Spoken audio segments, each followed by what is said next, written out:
그 누구도 살아본 적이 없었던 2020년 11월 1일 우리에게 하나님께서 선물로 주셨습니다. 이 한 달도 하나님 보시기에 거룩한 하나님의 백성으로 살아가기를 간절히 소망합니다. 또 우리 삶 가운데 고난이 오고 어려움이 온다 할지라도 믿음의 가호를 가지고 어깨 피고 하나님의 자녀답게 예배자답게 여러분들 삶에 찾아오는 그 고난을 능히 이겨낼 수 있는 주의 복된 성도들, 우리 신성교회 성도들 되기를 주임으로 축원합니다. 오늘로서 이제 역대기 왕의 이야기 이제 마치고자 합니다. 역대기를 통해서 하나님의 마음, 하나님을 향한 신앙의 자세가 더욱더 바르게 세워지기를 간절히 소망합니다. 오늘 역대기의 마지막 주자를 요시야 왕으로 선택을 했습니다. 그는 하나님의 마음을 품고 자신의 옷을 찢고 마음을 찢은 왕이었습니다. 요시야 왕은 히스기야 왕만큼 남유다 땅에 가장 선한 영향력을 끼치고 하나님의 마음을 알고 삶으로 온전히 하나님께 드렸던 왕, 정말 하나님께서 정말 아꼈던 왕이 바로 요시야 왕이었습니다. 요시야 왕은 히스기야의 증손자로서 8살에 왕위에 올라 15살 때 하나님을 찾아갔습니다. 그리고 19살부터 6년 동안 우상을 제거하여 온 나라 백성들을 정결하게 만드는 일에 철저하게 관심을 갖고 진행했던 왕입니다. 개혁을 했다는 것이죠. 그 일의 마지막쯤에 25세 되었을 때, 25살 때 요시야 왕은 성전 수리를 지시를 합니다. 수리하는 과정 가운데 제사장 실기야가 성전에서 율법책을 발견하여서 서기관 사반에게 전달을 합니다. 그것이 오늘 우리가 읽었던 본문의 내용이에요. 서기관 사반이 왕 앞에서 하나님의 율법책을 읽는 장면이죠. 이 율법책을 읽는 동안 왕이 옷을 찢어요. 그리고 조상들의 죄를 회개하기 시작을 합니다. 구약에서 옷을 찢는다는 것은 심각한 회개의 표시예요. 내가 잘못을 깨달았습니다. 마음을 이렇게 찢어집니다. 라는 행위로서 옷을 찢은 거예요. 그런데요, 이상하지 않습니까? 요시야 왕은 왕위에 올라서부터 이 성경을, 율법책을 발견할 때까지 하나님 보시기에 합당한 삶을 살았던 사람이에요. 개혁을 하고 우상을 철폐하면서 하나님 보시기에 아름다운 삶을 살았던 사람이 바로 요시야 왕이었는데, 요시야 왕이 지금 옷을 찢고 있다는 거예요.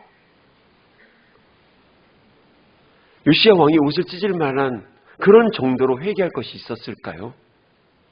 지금까지 정말 잘 살아왔고 왕으로서 정치도 잘했고 예배자로서도 바르게 삶을 살았어요. 말씀을 어기지 않고 말씀을 지키려고 부단히 노력했던 예배자가 요시야 왕입니다. 그런데 말씀을 들은 요시야 왕이 옷을 찢는다는 거예요. 회개를 한다는 겁니다. 그럴 이유가 있을까? 요시야 왕이 들은 율법책을 학자들은 신명기라고 추측을 합니다. 지금 요시야 왕이 신명기의 말씀을 들으면서 옷을 찢고 회개하고 있는 거예요. 근데 일반적으로 한번 생각해 보십시오. 말씀을 잘 지켜봤던 여러분들이에요. 그러면 여러분들은 말씀을 들으면서 어떤 생각이 들까요? 그래, 맞아. 내가 말씀대로 참 잘 살았지. 내가 지난 한 주도 말씀 따라 참 잘 살았지. 하나님, 저 예쁘죠? 그렇게 말하는 것이 일반적이지 않습니까? 요시야 왕도 그럴 것 같아요. 하나님, 제가 잘해왔군요. 제가 지금까지 이렇게 개혁했던 것이 하나님 보시기에 예뻤겠네요. 라고 아마 감사를 했을 거예요. 그러면서 백성들에게 이렇게 이야기했겠죠. 자, 우리가 지금 이렇게 성전 수리를 하고 개혁을 한 것이 하나님 말씀에 합당하다. 내가 왕으로서 이 결정한 것이 너무나 좋으니 우리 열심히 개혁을 하면서 하나님 보시기에 좋은 삶을 살아봅시다 라고 이야기할 수 있었을 것 같아요. 그런데 요시야 왕은 옷을 찢습니다. 마치 자신이 잘못한 것처럼. 이 자세가 오늘날 한국교회 저와 여러분들 안에 있어야 될 마음이에요. 나는 그래도 교회 잘 다니고 있으니, 나는 그래도 지난주에도 하나님 말씀대로 잘 살았으니 괜찮지.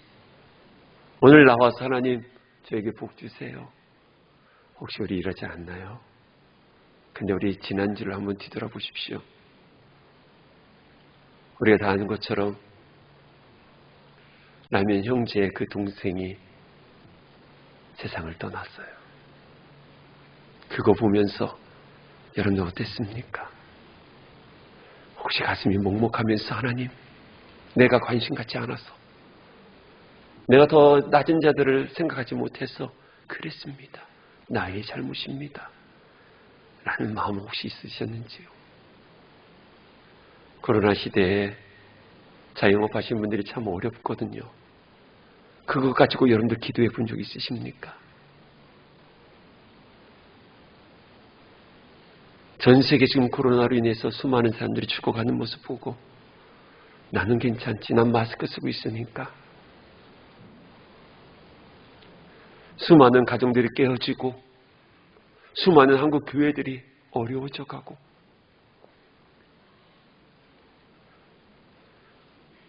그런 상황을 바라보면서 여러분들의 기도 제목이 바뀌고 있는지요? 오늘날 우리에게 필요한 것 같아요.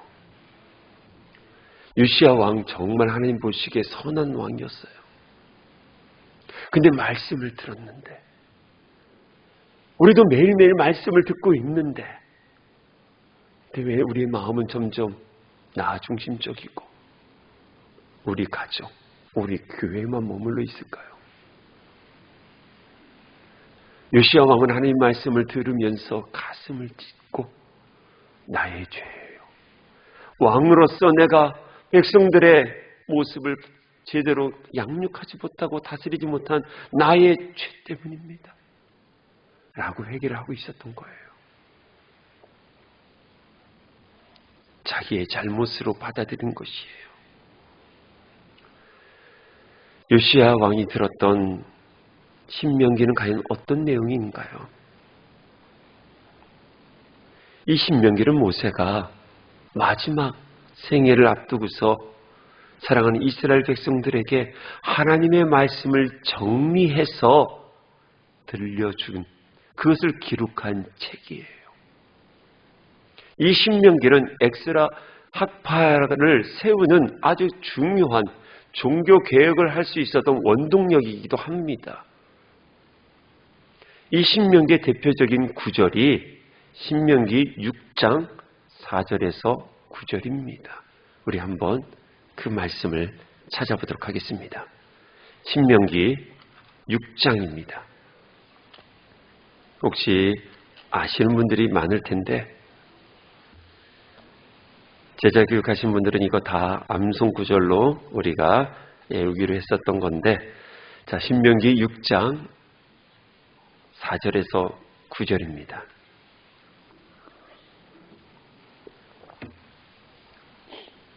우리 한 절씩 저와 여러분들이 교독하도록 하겠습니다. 이스라엘아 들으라, 우리 하나님 여호와는 오직 유일한 여호와시니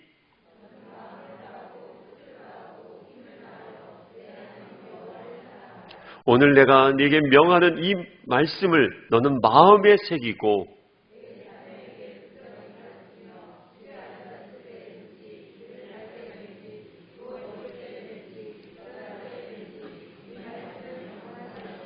너는 또 그것을 내 손목에 매어 기호를 삼으며 내 미간에 붙여 표로 삼고 또 내 집 문설주와 바깥문에 기록할지니라. 아멘. 이게 신명기의 핵심 말씀이에요. 쉐마. 온 마음과 힘을 다하여 여호와를 사랑하라는 거예요. 그 사랑하는 자세로 계속 하나님의 말씀을 끊임없이 기억하며 자녀들에게 부지런히 가르쳐라. 이 말씀을 들었을 때 요시야의 폐부가 찢어지듯 아팠던 것이에요. 요시야가 6년간의 노력 끝에 이제 간신히 유다 땅에 있는 우상들을 제거를 했습니다. 그렇다면 우상 제거와 함께 백성들이 온 마음을 다해서 하나님을 사랑하게 되었을까요? 그럴 리가 없을 것입니다. 백성들은 간신히 따라오긴 했지만 아직 하나님을 그렇게 사랑한다는 것도 아니고 자녀들에게 말씀을 제대로 가르치는 것도 아닌 상황이 요시야 시대의 모습이었었어요. 왜냐하면 6년 동안 이런 종교 개혁을 했다 할지라도 이 불신앙의 뿌리는 아주 깊게 이스라엘 백성들의 삶의 자리에 내려 있었어요. 증조부 히스기야 왕은 믿음의 왕이었지만 요시야의 할아버지였던 므낫세 왕은 55년 동안 악한 정치를 합니다. 이스라엘 남유다에서 가장 악한 왕이 바로 므낫세였어요. 그리고 아버지였던 아몬 왕도 2년 동안, 통치기가 짧았지만 2년 동안도 악한 왕으로서 우상 숭배를 강조했던, 믿음의 길을 떠났던 왕이었어요. 57년 동안 이스라엘 백성들이 우상 숭배에 깊게 관여하고 있었던 거예요. 뿌리 깊게 박혀 있었던 우상 숭배의 그 요소들이 완전히 제거되었을 수 있었을까요? 짧은 6년 동안. 짧은 6년 동안 정말 이 모든 것을 야훼 문화로, 하나님 문화로 바꿀 수 있었을까요? 아니요. 겉은 바꿀 수 있어도 내면 깊은 곳은 바뀌지 않았던 거예요. 요시야가 그것을 깨달은 거예요. 말씀을 들으니 성령의 검 같고 날선 검 같던 하나님의 말씀이 요시야 왕에 들어오니까 요시야 왕이 마음을 찢었다는 거예요. 옷을 찢으면서 자신이 이루었던 6년간 그 개혁을 생각한 것이 아니라 여전히 부족하다는 것을 요시야 왕은 주목하고 거기에 포커스를 둔 거예요. 자신이 열심히 한 것이 중요하지 않다는 거예요. 저와 여러분들의 신앙도 마찬가지입니다. 나 하나 믿음 열심히 한 것이 중요하지 않아요. 내 가족이 쓰러져 가고 있고요. 영적으로 피폐해져 가고 있고요. 이 교회가 잘 되면 뭐합니까? 서청주 지역이 죽어가고 있고 한국 교회가 죽어가고 있는데 우리 교회 부흥한들 무엇하겠습니까? 나 열심히 한 거 중요하지 않아요. 성숙한 하나님의 사람이라면 말씀을 매일매일 묵상하면서 나의 여전히 부족함을 깨닫고 나로 인하여서 아직도 회복되지 못하는 그 영혼들을 바라볼 수 있는 그 마음을 갖는 것이 우리에게 너무나 중요하다는 거예요. 요시야 왕 정말 열심히 했습니다. 그러나 요시야 왕이 뒤돌아보니 자기는 열심히 업적을 남긴 것 같지만 오랜 세월 동안 말씀을 끝까지 못 미치는 삶을 살고 있었던 백성들을 바라보니 가슴이 아플 수밖에 없는 거예요. 신명기에는 쉐마라는 말씀 외에도 요시야의 마음을 찢게 하는 말씀들이 너무나 많이 있었습니다. 그 중에 한 말씀이 예를 들어서 신명기 28장이에요. 신명기 28장 1절부터 14절까지는 하나님의 말씀을 잘 들으면 받는 복에 대한 내용이에요. 그린심산에서 하나님께서 주신 그 복이 있었어요. 1절부터 14절까지고요. 그리고 15절부터 68절까지는 말씀을 따르지 않았을 때 하나님께서 주시는 저주의 말씀이 있었어요. 그 한 절 한 절 말씀이 요시야에게는 두려움으로 왔던 것 같아요. 아우, 내 백성들이 하나님 말씀을 지키지 않고 있음으로 인해서 주시는 하나님의 그 벌, 어찌 내가 이걸 바라볼 수 있을까? 사랑하는 우리 백성들이 하나님 말씀을 잘 지켜서 복을 받으면 얼마나 좋을까? 우상은 제거했지만 여전히 산당이 있고 내 안에 자그마한 드라빔을 모시고 있고 있는 그 백성들을 향하여서 안타까운 마음을 가지고 있었던 거예요. 사랑하는 여러분, 이 마음으로 요시야는 옷을 찢고 마음을 찢은 거예요. 그래서 하나님의 손이 요시야와 함께 있고 요시야를 통해서 하나님의 마음이 백성들에게 전달되어지기 시작을 합니다. 역대하의 첫 번째 독자, 우리 항상 기억하자고 그랬어요. 이 역대기의 첫 독자들이 살던 시대, 그 시대에 정말 필요했던 사람이 바로 옷을 찢고 마음을 찢는 사람이었다는 겁니다. 아니, 지금 이 시대에도 옷을 찢고 마음을 찢을 하나님의 예배자가 필요한 시대예요. 잘못을 비판하기는 것은 참 쉽습니다. 쉽게 누군가를 우린 정죄를 참 잘해요. 쉽게 판단하고 비판합니다. 그러나 입으로만 하는 비판은요, 변화를 가져올 수 없습니다. 상처만 남기는 거예요. 같은 말이라도 마음을 찢는 사람들이 권면하고 그 잘못을 지적을 하면 그 한마디 한마디에 능력이 임하게 되어 있습니다. 그래서 변화가 일어나는 거예요. 무너진 성전터 때문에 마음을 찢고, 성전 공사가 중단된 것 때문에 마음을 찢고, 다시 시작할 엄두도 못 내는 백성들의 유약함 때문에 마음을 찢고, 형식을 갖추었으되 진정으로 찬양하지 않는 예배 때문에 마음을 찢는 그 사람, 그 사람을 통해서 하나님은 여전히 역사하고 있다는 겁니다. 이 마음이 오늘 예배 가운데 우리들 안에 임하기를 소망합니다. 정말 여러분들의 가정을 위해서 마음을 찢었으면 좋겠어요. 하나님, 남편에게 무엇이 잘못됐다 지적하는 것이 아니라 우리 아이들에게 무엇이 나쁘다, 무엇을 잘해야 된다, 그러한 지적이 아닌 마음을 찢는 예배자. 가족의 구원과 바른 신앙을 위해서 매일매일 가슴을 찢을 수 있는 사람이라면 그 가정은 반드시 변화될 것이에요. 사랑하는 지체들을 위해서 마음을 찢는 예배자가 우리 공동체에 많아진다면 어떻게 될까요?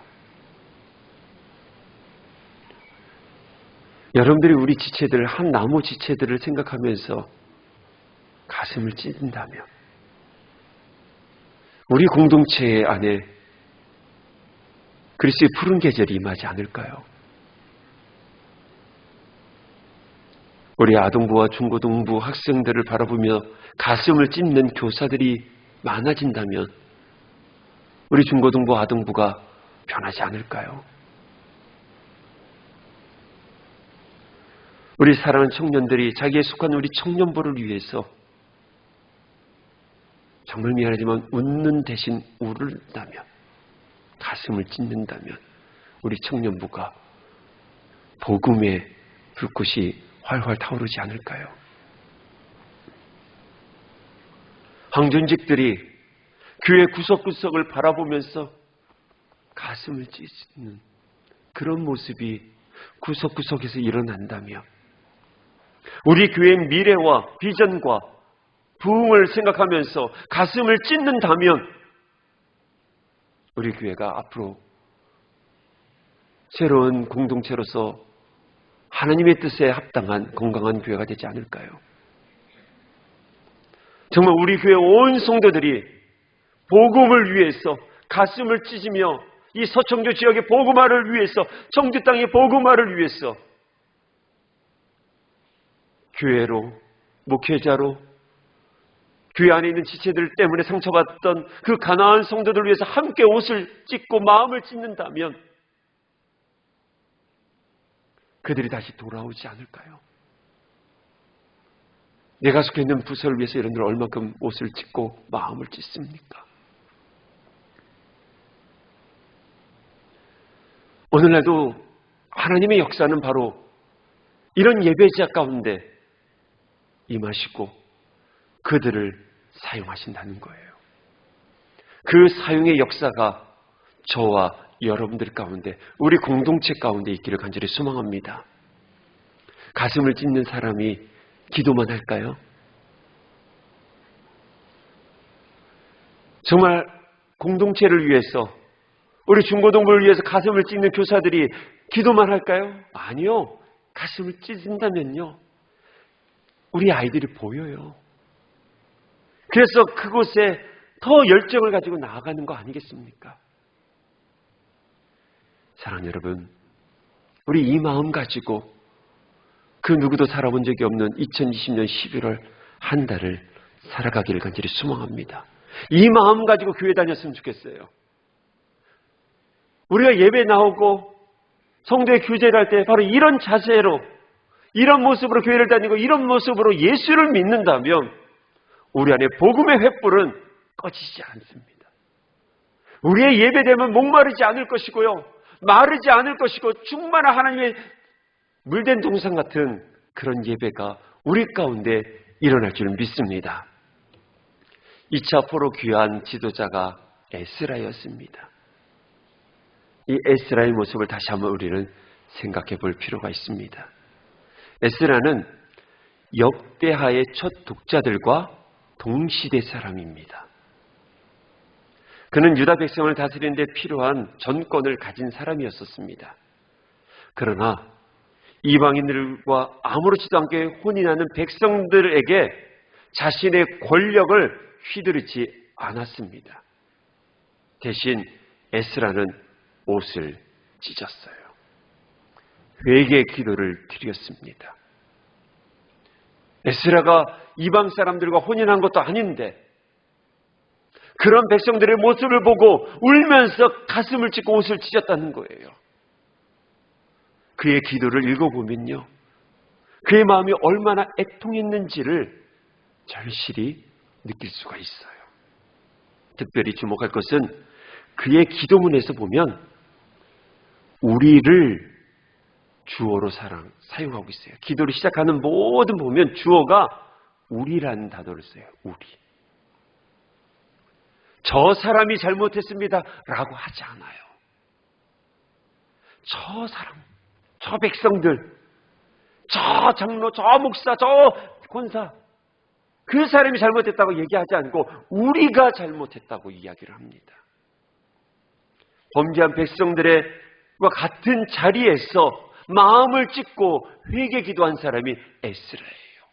명령하고 비판하는 사람이 아니라 마음을 찢는 에스라를 향해서, 그래서 백성들이 마음의 문을 열고서 전심을 다해서 자발적으로 이방인들과 결혼했던 사람들이 어떻게 해요? 이방 여자를 다 떠나보내게 합니다. 고향을 보내요. 에스라만 그랬습니까? 느헤미야도 마찬가지였어요. 왕의 술관장이었습니다. 왕의 신뢰를 받았던 사람이 느헤미야였어요. 그런데 한 번도 가본 적이 없는, 어떻게 보면 자기와 무관한 예루살렘 성벽이 무너졌다는 이야기를 친족을 통해서 이야기를 듣습니다. 그때 느헤미야 마음이 아팠다고 말하고 있어요. 느헤미야는 바벨론 출신입니다. 유다 땅을, 예루살렘을 한 번도 가본 적도 없었던 그러한 바벨론 포로 3세대 사람이었었어요. 그런데 예루살렘, 그곳의 성벽이 무너졌다는 이야기를 듣고서 느헤미야가 이렇게 반응을 합니다. 내가 이 말을 듣고 앉아서 울고 수일 동안 슬퍼하며 하늘의 하나님 앞에 금식하여 기도하여 나와 내 아버지 집이 범죄하여 주를 향하여 크게 악을 행하였나이다. 느헤미야가 뭔 잘못을 했다고요? 느헤미야는 예루살렘과 관계성이 없어요. 그런데 옷을 찢어요. 에스라와 같은 마음으로 마음을 찢으면서 범죄여 징계받는 이스라엘 백성의 한 사람으로 자기를 그 안에다 넣어놓고 회개 기도를 드리기 시작합니다. 이 마음이 마태복음 5장에 예수님께서 말씀하셨던 심령이 가난한 자가 복이 있다는 마음, 그 말씀이 아닐까요? 애통하는 자는 복이 있다는 그 애통하는 자의 마음이 아닐까요? 사랑하는 성도들에게 묻습니다. 이 기회를 위해서 얼만큼 울며 기도하십니까? 이 청주 땅을 위해서 얼만큼 여러분들은 울며 기도하십니까? 대한민국 이 사랑하는 나의 조국을 위해서 여러분들은 얼만큼 기도하고 계십니까? 더 나아가 전 세계 하나님의 백성들이 사역하는 선교지를 위해서 우리는 얼만큼 가슴치며 기도하고 계십니까? 사랑하는 여러분, 우리는 예배 공동체입니다. 우리는 예수 그리스도를 중심으로 한 몸, 한 형제 자매인 것입니다. 서로 연결되어 있고 서로를 도와주고 세워져 가야 되는 하나님의 한 몸인 것입니다. 금요일날 겨자식 기도회 때 이런 말씀을 드렸어요. 저는 국민학교 시절 때, 그럼 우리 청년들이 꼰대구나 라고 생각이 되겠는데, 국민학교 시절 때 지금도 마찬가지지만 저는 달리기를 참 못합니다. 전 나름대로 열심히 뛴다고 이를 악물고 뛰어도 꼴찌였어요. 운동회 날 노트를 주고 볼펜에 연필을 준다고 해서 얼마나 열심히 뛴지 몰라요. 그런데 여전히 꼴찌예요. 그랬을 때 제가 이렇게 말하지 않습니다. 내 다리가 달리기를 참 못해. 그런 이야기를 하지 않아요. 우리는 어떻게 표현해야 돼요? 내가 못 뛰었다라고 해야 되는 거예요. 누가 달렸어요? 다리가 달렸는데 우리는 어떻게 표현해야 돼요? 내가 못 뛰었다라고 하는 거예요. 우리 지체가 하나가 아프면요, 저 사람이 잘못하고 아픈 게 아니라 우리가 아픈 거예요.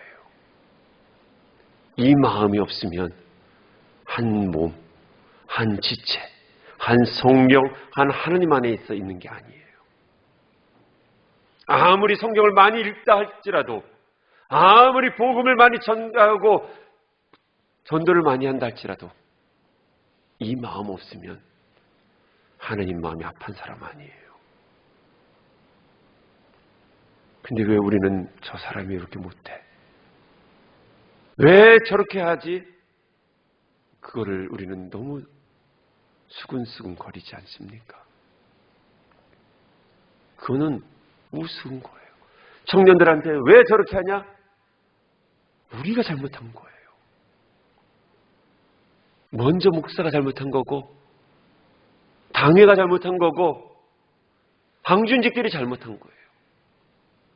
이거에 대한 마음이 없다면 우리 교회는 비전이 없는 거예요. 그럼 종교 행사를 지금 하고 있는 것이죠.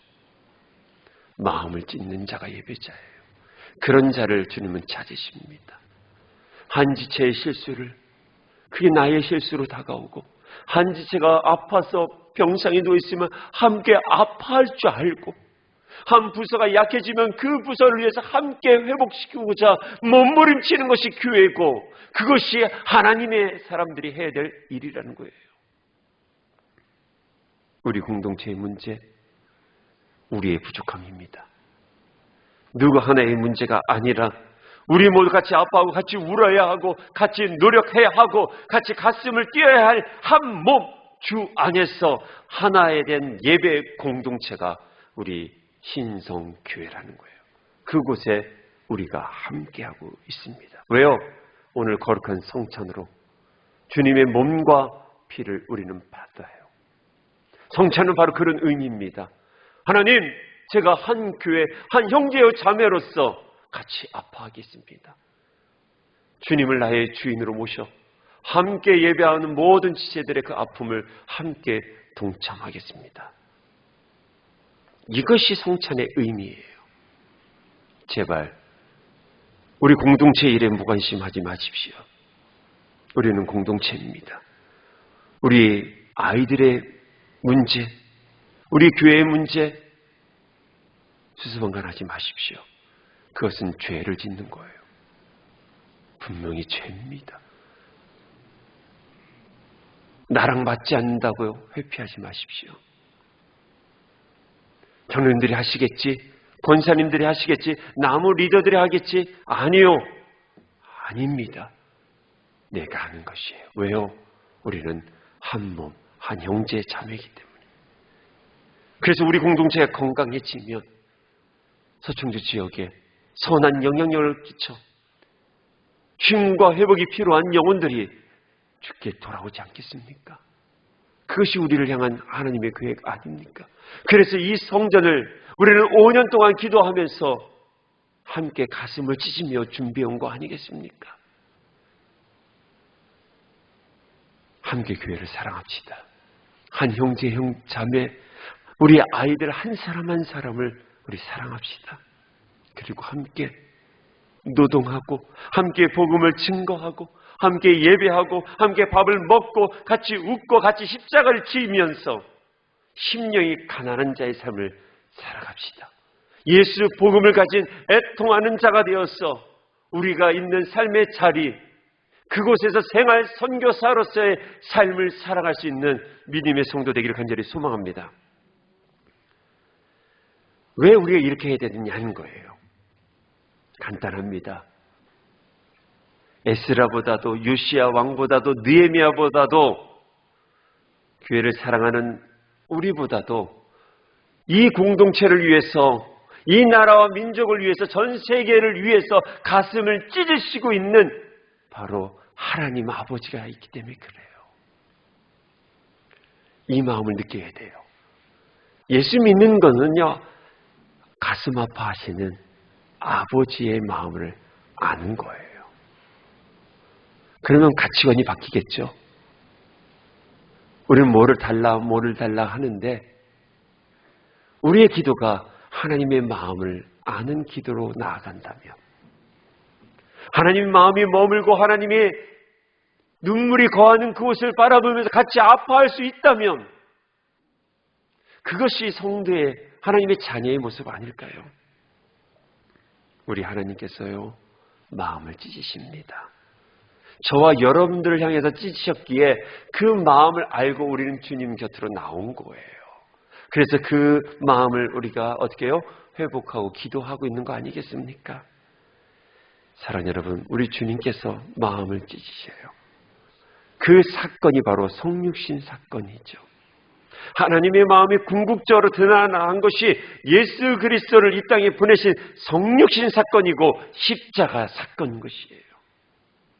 하나님이 이 땅의 죄악으로 인해요 마음을 찢으셨기에 그 찢어지는 마음으로 아들 예수 그리스도를 이 땅에 보내신 것입니다. 그리고 예수 그리스도는 만나는 사람들을 위해서 끊임없이 마음을 찢으셨죠. 가난한 자들, 병든 자들, 과부와 세리를 향해서 함께 울면서 마음을 찢으셨죠. 그래서 십자가에서 몸을 찢으셨던 것이 우리 성자 예수 그리스도의 모습이었죠. 우리 주님은 우리를 향해서 호통치지 아니하시고 나무라지 아니하시고 침묵을 하시며 피와 물을 다 쏟으시며 내가 너를 사랑한다. 내가 너를 사랑한다. 라고 하시며 숨을 거두시고 그리고 부활하셨잖아요. 그래서 그 찢은 마음을 이어받은 수많은 사람들이 계속해서 복음을 증거하고 그 애통하는 마음으로 그 복음이 오늘 여기까지 임하여 온 것입니다. 사랑하는 여러분, 오늘도 하나님은 마음을 찢으시는 사람, 그 사람, 그런 교회를 찾으십니다. 오늘날 교회 안에 얼마나 아픔과 상처, 다툼이 많은지 모릅니다. 그 다툼의 당사자들은 다 나름대로 합리적인 이유를 가지고 있습니다. 상대를 향한 비난을 들어보면 다 일리가 있습니다. 모두 옳은 생각, 옳은 방법, 옳은 일에 헌신한다고 생각을 합니다. 그런데 그렇게 옳은 사람들이 많음에도 교회는 여전히 다툼으로 오는 상처와 아픔이 점점 심해져 교회는 갈라지고 있다는 거예요. 그런 다툼에 대해서 제가 이렇다 저렇다 말하고 싶지는 않습니다. 다만 한 가지 분명한 것은 하나님이 찾으신 사람은 소리 높여 주장하는 사람이 아니라 마음을 찢는 사람이라는 사실입니다. 에스라가 옷을 찢었던 것처럼, 요시야가 옷을 찢었던 것처럼, 예수 그리스도가 묵묵히 몸까지 찢으셨던 것처럼 교회에 마음을 찢는 사람이 필요합니다. 판단하는 사람이 아니라 마음을 찢어 회개하는 사람이 필요합니다. 교회에 문제가 있다고 이야기하지 않고 그 문제를 내 문제로 끌어안고 마음을 찢는 사람이 이 시대에 또한 우리 교회에 필요합니다. 그런데 한국 교회는 문제가 있을 때 어떻게 합니까? 판단하는 사람들이 너무 많습니다. 마음을 찢는 사람은 드뭅니다. 그것이 교회의 문제를 더 어렵게 만듭니다. 말하기를 이제는 그치고 마음을 찢는 사람의 자리로 나아가 조용히 우리 기도합시다. 눈물을 흘립시다. 분명히 하나님께서는 이 교회를, 이 땅의 한국 교회를와 전 세계에 흩어져 있는 디아스포라 교회를 치유하시고 회복시키실 것입니다. 지난 10년 동안 부족한 중에 신성교를 섬기면서 뒤돌아보니 눈물로 기도하는 종들이 너무나 많았다는 것이에요. 지쳐있는 지체를 살려달라고, 가정을 회복시켜달라고, 병상에 있는 우리 지체들을 살려달라고, 이 교회를 부흥을 해달라고 눈물로 기도하는 여종들과 남종들이 있었습니다. 저는 믿습니다. 이 공동체가 지금까지 이만큼 성장한 것은 부족한 종을 위해서 눈물로 기도해 주셨던 그분들로, 이 교회를 위해서 밤낮 수고하며 기도하는 종들로부터 왔던 부흥인 것이죠. 저는 여전히 실수하고 부족한 사람입니다. 우리 공동체는 여전히 부족합니다. 실수통이에요. 여전히 부족함이 많아 넘어지기도 합니다. 연약한 공동체입니다. 그러나 저는 기대합니다. 연약함도 있지만 마음을 찢는 무리들이 더 많기에 우리 공동체는 하나님 보시기에 합당한 예배 공동체로 끊임없이 이 공동체가 쉼과 회복을 줄 수 있을 거라고 믿습니다. 그로 인해서 우리는 서충주 지역에 선한 영향력을 끼치는 교회가 될 줄 믿습니다. 사랑하는 성도 여러분, 사랑하는 지체 여러분, 우리 같이 마음을 찢으며 기도합시다. 여러분들이 속해 있는 부서를 위해서 우리 기도합시다. 오늘부터 정말 우리가 교회 안에 기도 소리가 너무 줄어들었어요. 재정이 되니까 기도 소리가 줄어들더라고요. 그게 죄 아니겠습니까? 익숙해져 있던 일들을 하니까 기도하지 않아요. 그게 죄 아니겠습니까? 가정에 들어가서 너무나 익숙하고 편하니 가정을 위해서 기도하는 죄를 우리는 범하고 있지 않습니까? 교회를 이제 이렇게 져놓으니까 기도 소리가 줄어드는 거, 이게 죄 아닙니까? 사랑하는 여러분, 우리 손에 손을 잡고 함께 기도합시다. 여전히 기도의 제목은 너무나 많습니다. 추운 새벽이지만 우리 함께 기도하고요. 지륵같이 어두운 밤이지만 우리 겨자씨 기도해서 함께 기도하고요. 퇴근할 때든 출근할 때든 이 교회에 와서 사랑하는 지체들을 위해서 우리 함께 기도했으면 좋겠어요. 더 나아가 사랑하는 가족을 위해서도 기도하시고요. 우리 지난주에 오이코스 작정을 했습니다. 그냥 한번 적어낸 것이 아니라, 직분자니까 적어놓은 것이 아니라 마음을 찢는 마음으로 우리 기도하면서 한 영혼을 인도하려고 우리 노력하기를 소망합니다. 그 영혼을 여러분들의 가슴에 새기십시오. 그리고 매일매일 마음을 찢으며 기도하시고 한 사람 한 사람을 찾아가 우리 예수의 마음을 증거해 줄 수 있는 애통하는 자, 심령이 가난한 자 되기를 주의 이름으로 축원합니다. 이 시간 우리 함께 찬양하기를 원합니다. 말씀을 준비하고 하나님 앞에서 이 말씀을 올려드릴 때 저에게 주셨던 찬양이 주를 위한 이곳에라는 찬양이에요. 가사가 이렇습니다. 주를 위한 이곳에 예배하는 자들 중에 그가 찾는 이 없어 주님께서 슬퍼하시 가슴을 찢으셨다는 거예요. 우리를 찾으십니다. 마음을 찢는 한 사람 한 사람을 찾으십니다. 우리 이 찬양을 통해서 우리 결단할 수 있기를 간절히 소망합니다.